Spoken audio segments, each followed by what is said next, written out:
Starting with an update on the former nurse Erin Strotman. She now faces a total of 20 charges in relation to her care of Henrico Doctors Hospital NICU babies. You're watching 8 News at 6. I'm Eric Phillips. I'm Deanna Albritton. 8 of those charges were handed down today in connection to 4 new babies.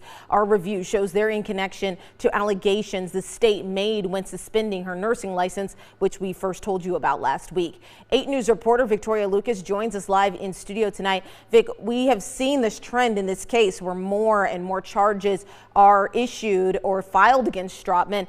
Is this something we should expect to continue ahead of the trial?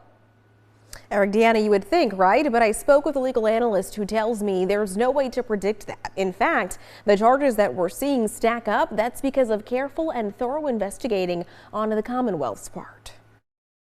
The Henrico County Commonwealth's attorney handing down 8 new charges to former NICU nurse Erin Strotman, but she has the chance to return home once again, ordered by the judge. I think that Judge Wallerstein's reasoning is certainly logical.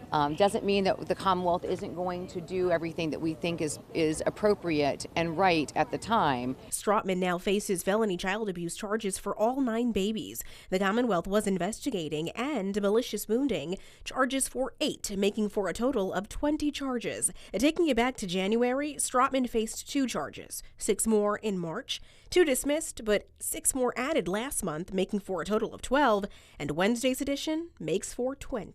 All of this takes time, it takes consultation, it takes discussion, and that's exactly what we're seeing. And that's why these charges come in stages. The 8 new charges are in connection to allegations the state made when suspending Strotman's nursing license. Attorney Steve Benjamin says this isn't something that would hold any weight in a potential conviction. Whether the accused nurse is guilty of these crimes is going to be determined by firsthand evidence that's presented in the courtroom.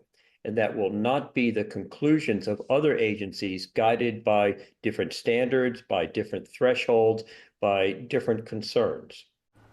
Benjamin also reminds us that even though a trial is scheduled, in this case Strotman, in February, that doesn't mean it will proceed. This, of course, is a developing story. Stick with us both on air and online for updates.